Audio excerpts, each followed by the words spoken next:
Salam dəyərli müəllimlər, hər vaxtınız xeyir olsun. Biz bugün 10-11 mayda Naxçıvan müəllimlərinin sertifikasiyasına düşmüş sualların izahına baxırıq. Deməli, birinci başlayaq inteqrasiya ilə bağlı olan sualımızdan.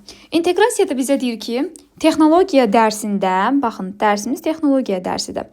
Müəllim şagirdlərə fəza fiqurlarına aid fəza fiqurları, əşyalar hazırlayıb onları parklarda istifadə etməyi tapşırır. Adətən müəllimlərin ən çox elədiyi yanlış bunun parklarda istifadə edilməsinin tapşırılmasıdır. Amma diqqət etdirmək lazımdır ki, biz deyirdik ki, inteqrasiya o zaman fənn üstü sayılır ki, yəni müəllimlər deyirlər ki, əgər burada parklarda istifadə edilməsi varsa, bu fənn üstü inteqrasiyadır.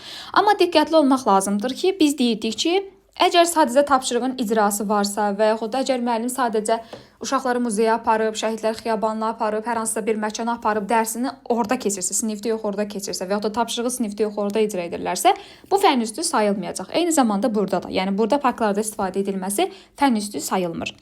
Texnologiya dərsi və fəza fiqurları. Biri texnologiyadır, digəri isə riyaziyyat fənnidir. Olur fənlərarası inteqrasiya D variantı. İkinci sualda bizə deyir ki, deməli, tarix hadisələrinin cəmiyyətin inkişafına necə təsiri ola bilər? Fikirlərinizi nümunələrlə əsaslandırın.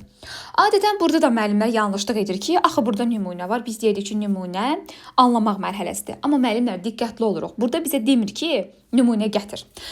Burada biz o nümunə gətirməklə yanaşı öz fikirlərimizi əsaslandırmalıyıq. Biz, yəni, məsələn, sizcə bunu düşünün də ki, sizcə tarixi hadisələrin cəmiyyətin inkişafına necə təsir ola bilər? Yəni, mənim fikrimi soruşur. Mənim şəxsi fikrimdir, mənim şəxsi əsaslandırmamdır və əsaslandırma sözü var burada görürük ki, ən sonda. Və demişik ki, əsaslandırma dəyərləndirmək mərhələsidir.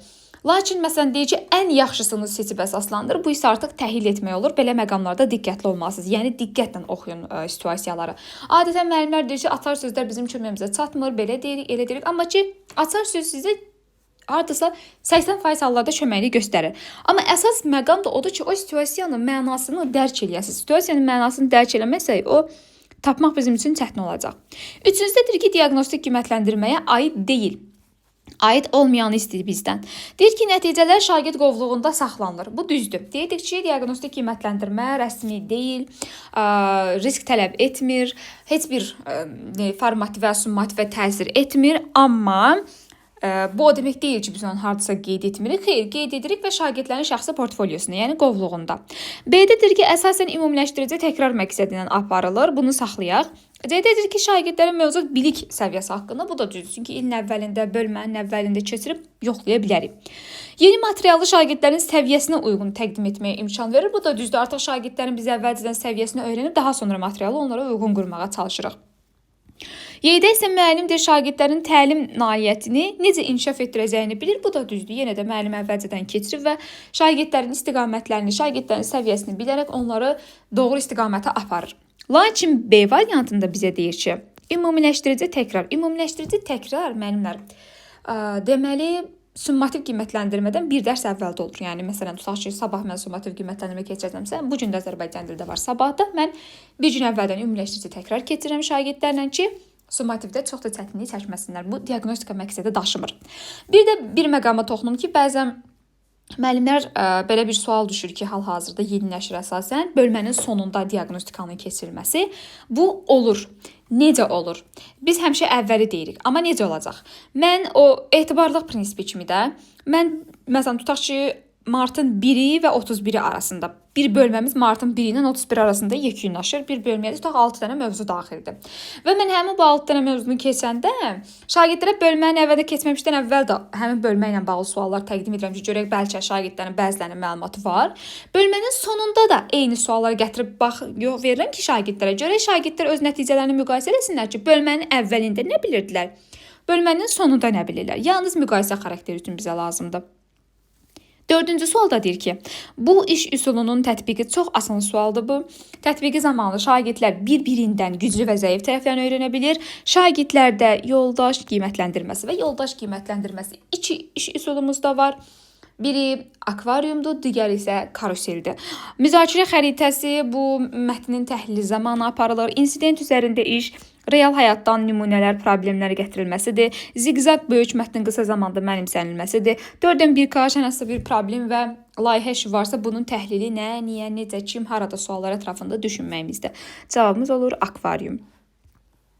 5-ci sual sinifin idarə olunması ilə bağlıdır. Bizə deyir ki, effektiv müəllim-şagird münasibəti ilə bağlı verilənlərdən biri doğru deyil. Müəllimlər şərtlərdə diqqətli olun, çox xahiş edirəm. A-da deyir ki, şagirdləri sinif otağının qarşısında salamlayaraq qarşılamaq bilir ki, bu effektivdir, əsasən də tədrisin əvvəlində. Şagirdlərin maraqlarını tədris məzmununda nəzərə almaq, bu da bilirik ki, effektivdir, şagird yönümlülükdür. Tədrisin əvvəlində sinifi bir-birinə bağlayan fəaliyyətlərin keçirilməsi, bu da mütləq şəkildə lazımdır. Yəni, bu buzqıran strategiyalarının keçirilməsini bizə deyir. D-ni saxlayırıq. Y-də deyir ki, müəllim şagirdlərə münasibətdə hörmətlə və mədəni şəkildə danışmalıdır. Bu da əlbəttə ki, bir iki onsuz da hal-hazırda şagirdlərlə hər bir məqamı diqqətdə saxlayırıq. Amma D-də bizə deyir ki, şagirdin fəaliyyətini artırmaq üçün onu daha qıcıqlandıran və çox çalışmağa vadar edən üslub lider edilməsidir. Bunu sizə sırf qarışdırasınız deyə çox çalışmaq, üslub, yəni bu baxırıq ki, doğrudur da, amma yanlış olanımız nədir? Qıcıqlandırma. Şagirdi qıcıqlandıran vasitələrə biz əl atsaq, şagirdi qıcıqlandırsaq, bu get-gedə şagirdlər arasında rəqabətin yaranmasına və münasibətlərin korlanmasına gətirib çıxarır. Ona görə də D-ni səhv kimi götürürük. Və sonuncuzda bizə deyir ki, çox asandır bu da, hər dəfə deyirik. Düz xətt üzərində 8 nöqtə var. Alınan parçaların sayını n vurulsun, n çıxılsın, 1 bölünsün, 2 düsturundan istifadə edərək tapın. Və müəllimlər bunu tətbiq götürür. Amma müəllimlər diqqətli oluruq. Dəfələrlə dərslərdə demişik ki, düstur varsa, düsturdan istifadə, düsturu bizə verirsə, düsturdan istifadə etmək sözünü görürüksə, necə dedik Pifagor teoremi, burada da elədir. Belə bir məqam varsa, biz artıq bunu anlamaq götürürük. Bəzən müəllimlər deyir, müəllim, niyə axı orada da tətbiq var? Yəni, düsturdan istifadə etsək belə tətbiq edirik. Amma müəllimlər diqqətli olmaq lazımdır ki, biz o düsturun, bax, burada birinci n-in yerinə, ikinci n-in yerinə nələri qoymalıyıq, necə hesablamalıyıq. Bunun artıq mahiyyətini əvvəlcə biz bilməliyik ki, bu düsturda, ümumiyyətlə, bu məsələdə hansı düstur olmalıdır, bu düsturundakı dəyişənlərin yerinə nələr qoyulmalıdır. Bunlar artıq anlama mərhələsidir. Belə. Əslində suallar o qədər də keçən dəfəki videolarda dediyim kimi çətin deyil. Əksinə biraz diqqətli olsaq, diqqətlə baxsaq çox sadədir və üzərində işləsək, əslində indi mən bilmirəm Bakıda keçirilən sertifikasiya imtahanlarında da belə olub, bu qədər asan olacaq, yoxsa bundan çətin olacağı bilmirəm. Amma ki, ən azından bu yeni qaydalara əsasən, dəyişmiş qaydalara əsasən bəzən müəllimlər deyir ki, yox, mən bu hansı ki bizə çərçivə sənədində yoxdursa düşməz, elə belə. Yəni bu hallara qəti şəkildə inanmayın. Çünki bəzən olur ki, həqiqətən də o çərçivə sənədindən çıxsa da onu gətirib ya hansısa bir tapşırığın tərkibini salırlar ilişdirmək üçün, ya elə sırf onunla bağlı sual salırlar. Ona görə də diqqətli olun, bütün mövzuları ətraflı şəkildə, təhlili şəkildə öyrənməyə çalışın.